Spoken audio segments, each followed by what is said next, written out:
PM Modi અત્યારે સંબોધન કરી રહ્યા છે, સાંભળીએ। पर्व की बहुत बहुत शुभकामनाएं।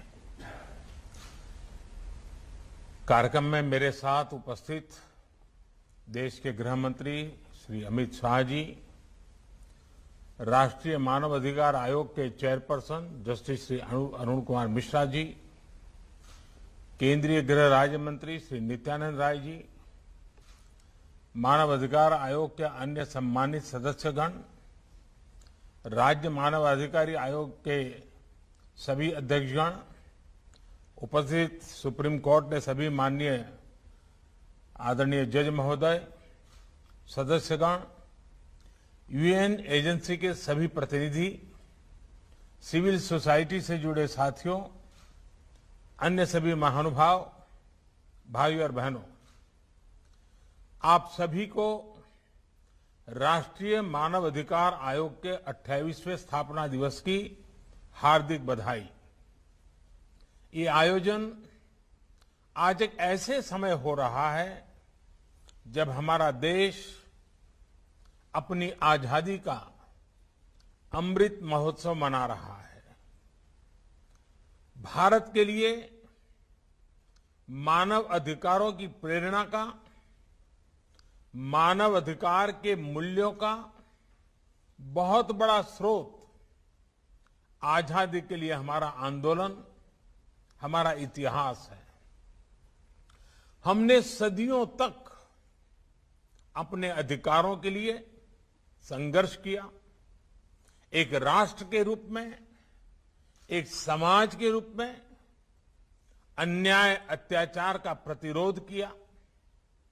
एक ऐसे समय में जब पूरी दुनिया विश्व युद्ध की हिंसा में झुलस रही थी, भारत ने पूरे विश्व को अधिकार और अहिंसा का मार्ग सुझाया। हमारे पूज्य बापू को देश ही नहीं बल्कि पूरा विश्व मानव अधिकारों और मानवीय मूल्यों के प्रतीक के रूप में देखता है। ये हम सबका सौभाग्य है कि आज अमृत महोत्सव के जरिए हम महात्मा गांधी के उन मूल्यों और आदर्शों को जीने का संकल्प ले रहे हैं।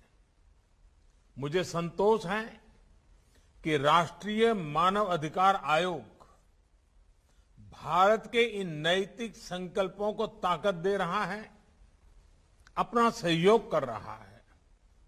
साथियों, भारत आत्मवत् सर्वभूतेषु के महान आदर्शों को, संस्कारों को लेकर, विचारों को लेकर चलने वाला देश है। आत्मवत् सर्वभूतेषु यानी जैसा मैं हूं वैसे ही सभी मनुष्य हैं। मानव मानव में, जीव जीव में भेद नहीं है। जब हम इस विचार को स्वीकार करते हैं तो हर तरह की खाई भर जाती है। तमाम विविधताओं के बावजूद भारत के जनमानस ने इस विचार को हजारों सालों में जीवंत बनाए रखा। इसलिए सैकड़ों वर्षों की गुलामी के बाद भारत जब आजाद हुआ तो हमारे संविधान द्वारा की गई समानता और मौलिक अधिकारों की घोषणा उतनी ही सहजता से स्वीकार हुई। साथियों, आजादी के बाद भी भारत ने लगातार विश्व को समानता और मानवाधिकारों से जुड़े विषयों पर नया पर्सपेक्टिव दिया है, नया विजन दिया है। बीते दशकों में ऐसे कितने ही अवसर विश्व के सामने आए हैं जब दुनिया भ्रमित हुई है, भटकी है, लेकिन भारत मानव अधिकारों के प्रति हमेशा प्रतिबद्ध रहा है, संवेदनशील रहा है। तमाम चुनौतियों के बाद भी हमारी ये आस्था हमें आश्वस्त करती है कि भारत मानव अधिकारों को सर्वोपरि रखते हुए एक आदर्श समाज के निर्माण का कार्य इसी तरह करता रहेगा। साथियों, आज देश सबका साथ, सबका विकास, सबका विश्वास और सबका प्रयास के मूल मंत्र पर चल रहा है। ये एक तरह से मानव अधिकार को सुनिश्चित करने की ही मूल भावना है। अगर सरकार कोई योजना शुरू करे और उसका लाभ कुछ को मिले, कुछ को ना मिले, तो अधिकार का विषय खड़ा होगा ही। और इसलिए हम हर योजना का लाभ सभी तक पहुंचे, इस लक्ष्य को लेकर चल रहे हैं। जब भेदभाव नहीं होता, जब पक्षपात नहीं होता, पारदर्शिता के साथ काम होता है, तो सामान्य मानवीय के अधिकार भी सुनिश्चित होते हैं।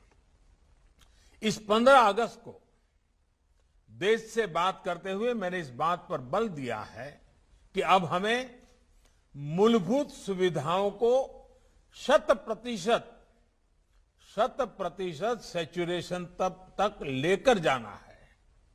ये 100% सैचुरेशन का अभियान समाज की आखिरी पंक्ति में, जिसका अभी हमारे अरुण मिश्रा जी ने उल्लेख किया, आखिरी पंक्ति में खड़े उस व्यक्ति के अधिकारों को सुनिश्चित करने के लिए जिसे पता तक नहीं है कि ये उसका अधिकार है, वो कहीं शिकायत करने नहीं जाता, किसी आयोग में नहीं जाता।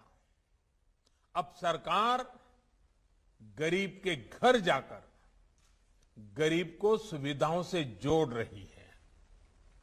साथियों, जब देश का एक बड़ा वर्ग अपनी आवश्यकताओं को पूरा करने में ही संघर्षरत रहेगा, तो उसके पास अपने अधिकारों और अपनी आकांक्षाओं के लिए कुछ करने का ना तो समय बचेगा, ना ऊर्जा और ना ही इच्छा शक्ति। और हम सब जानते हैं, गरीब की जिंदगी में हम अगर बारीकी से देखें तो जरूरत ही उसकी जिंदगी होती है, और जरूरत की पूर्ति के लिए वो अपना जीवन का पल पल, शरीर का कण कण खपाता रहता है। और जब जरूरतें पूरी ना हो तब तक तो उसको ये अधिकार के विषय तक वो पहुंच ही नहीं पाता है।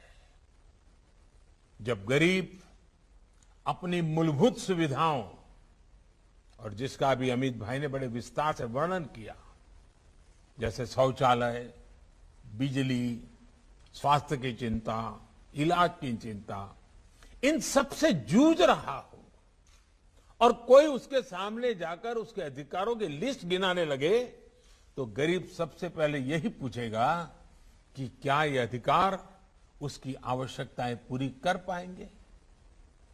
कागज में दर्ज अधिकारों को गरीब तक पहुंचाने के लिए पहले उसकी आवश्यकता की पूर्ति किया जाना बहुत जरूरी है।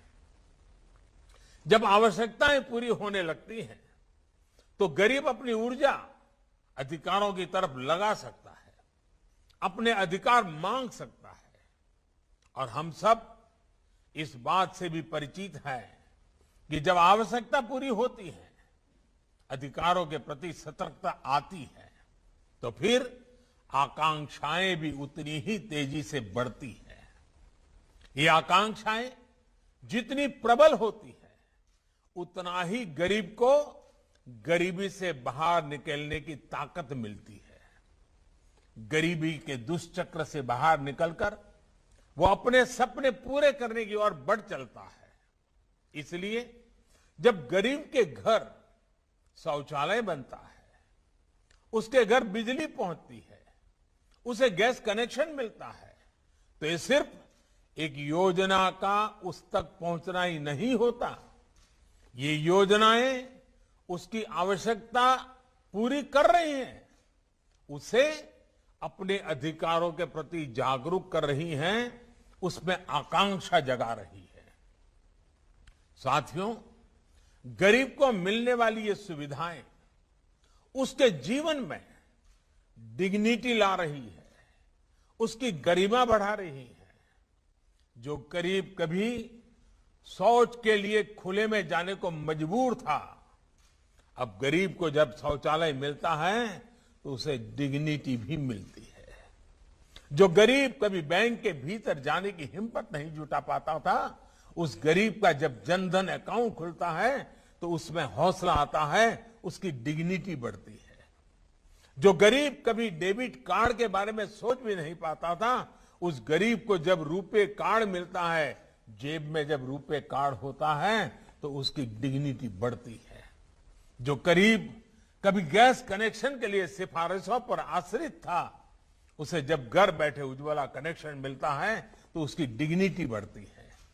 जिन महिलाओं को पीढ़ी दर पीढ़ी प्रॉपर्टी पर मालिकाना हक नहीं मिलता था, जब सरकारी आवास योजना का घर उनके नाम पर होता है तो उन माताओं बहनों की डिग्निटी बढ़ती है। साथियों, बीते वर्षों में देश ने अलग अलग वर्गों में अलग अलग स्तर पर हो रहे इनजस्टिस को भी दूर करने का प्रयास किया है। दशकों से मुस्लिम महिलाएं 3 तलाक के खिलाफ कानून की मांग कर रही थी। हमने ट्रिपल तलाक के खिलाफ कानून बनाकर मुस्लिम महिलाओं को नया अधिकार दिया है। मुस्लिम महिलाओं को हज के दौरान महरम की बाध्यता से मुक्त करने का काम भी हमारी ही सरकार ने किया है।